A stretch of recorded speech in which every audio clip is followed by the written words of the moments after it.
For 4 years in the United States of America, we had a president who stood up at press conferences and talked tough about Vladimir Putin, and then Putin invaded Ukraine and destroyed a significant chunk of the country. The path to peace and the path to prosperity is maybe engaging in diplomacy. We tried the pathway of Joe Biden, of thumping our chest and pretending that the President of the United States' words mattered more than the President of the United States' actions. What makes America a good country is America engaging in diplomacy. That's what President Trump is doing. Can I ask you? Sure. Yeah? Yeah. Okay. So he occupied our parts, big parts of Ukraine, part of East and Crimea. So he occupied it on 2014.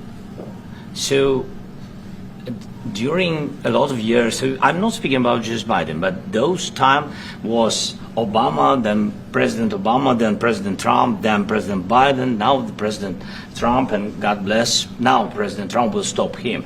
But during 2014, nobody stopped him. He just occupied and took. He killed people. You know what the contact line? 2015. 2014. 2014 and 2014. Well, 2014. Yeah. So I was not here. Yeah, but That's exactly but, right. Yes, but during 2014 till 2022, the situation the same. The people have been dying on the contact line. Nobody stopped him.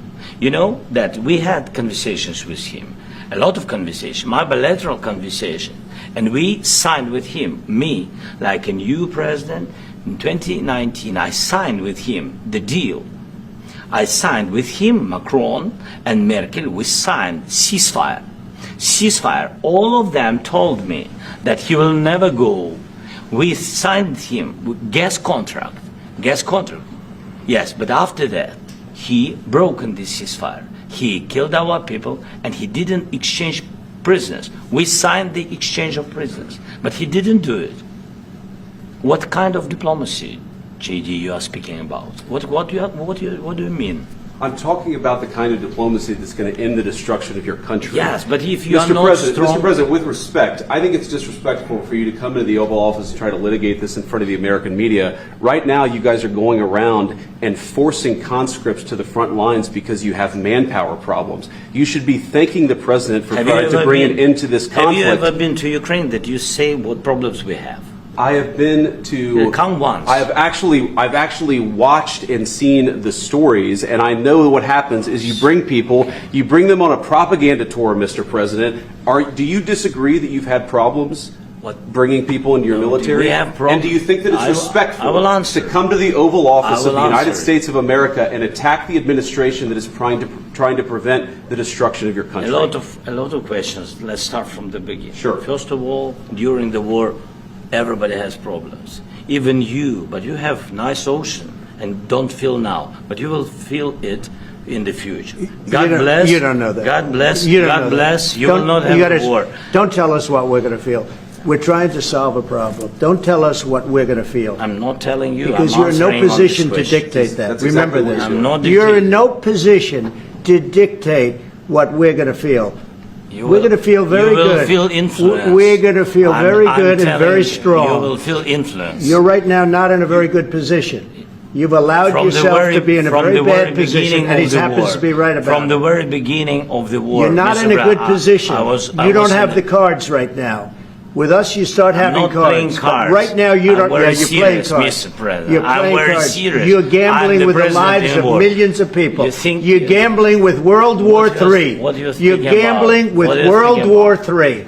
And what you're doing is very disrespectful to the country, this country. That's with back all to you. respect to your Far country. more than a lot of people said very they respect. should have. Have you said thank you once? A lot of times. No, in this Even entire today. meeting, you said thank you. Even today. You went to Pennsylvania and campaigned for the opposition in October. Offer some words of appreciation for the United States what of you're speaking America about? and the president who's trying to save your country. Please, you think that if you will speak very loudly about the war, you He's can... not speaking loudly. He's not speaking loudly. Your country is in big trouble. Can I Wait a answer? minute. No. Can You've I done a lot answer? of talking. Your country is in big trouble. I know. You're not winning. I know. You're not winning this. You have a damn good chance of we are coming out staying, okay because of Mr. us. President, we are staying in our country, staying strong from the very beginning of the war. We've been alone, and we are thankful. I said thanks You haven't in been this alone. cabinet, You and haven't not been only alone. in this cabinet. We gave you, through I this said thank stupid you. president, $350 billion. You voted we gave for you your military president. equipment. You and you voted men for are your brave, president. but they had to use our military. What about West If you didn't have You our invited military me- equipment, you invited if me you to didn't speak- have our military equipment, this war would have been over in 2 weeks. In 3 okay? days, I heard it from Putin. In 3 days, this is something Maybe new. less. In 2 weeks, of course, yes. It's going to be a very hard thing to do business like this, I tell you. Just say thank you. I said a lot of times thank you to American people. Except that there are disagreements, and let's go litigate those disagreements rather than trying to fight it out in the American media when you're wrong. We know that you're wrong. But you see, I think it's good for the American people to see what's going on over here. I think it's very important. That's why I kept this going so long. You have to be thankful. You don't have the I'm cards. thankful. You're buried there. Your people are dying. tell you You're again, running low I on know. soldiers. Listen, Please, you're running Mr. low on President. soldiers. It would be a damn good thing. Mr. And then President. then you tell us, I don't want a ceasefire. I don't want a ceasefire. I want to go and I wanted this. Look. If you could get a ceasefire right now, I tell you, you take it so the bullets stop flying and your men stop getting killed. Of course, we want to stop the war. But But you're I saying said, you don't want a ceasefire. But I said to you, I want a ceasefire. with guarantees. Because you'll get a ceasefire faster than an agreement. Ask our people about ceasefire, what they think. That wasn't it doesn't with matter me. for you what. That what wasn't this with me. nation- it That was wasn't with you. a guy named Biden, who was not a smart person. But this That is was your, with, this that was is with your Obama. president. It was your president. Excuse me. That was with Obama, who gave you sheets, and I gave you javelins. Yes. I gave you the javelins to take out all those tanks. Obama gave you sheets. In fact, the statement is Obama gave sheets and Trump gave javelins. You got to be more thankful, because let me tell you, you don't have the cards. With us, you have the cards. But without us, you don't have any cards. One more question to Mr. Vice President. I'm sorry. Going to be a tough deal to make, because the attitudes have to change. What if Russia breaks ceasefire? What if Russia breaks peace talks? What do you do then? I understand that it's a heated conversation right now. What are you but saying? what if She's asking, what if Russia breaks the ceasefire? What if anything? What if a bomb drops on your head right now? But they have Okay? weapons. What if they broke it? I don't know. They broke it with Biden because Biden, they didn't respect him. They didn't respect Obama. They respect me. Let me tell you, Putin went through a hell of a lot with me. He went through a phony witch hunt where they used him and Russia.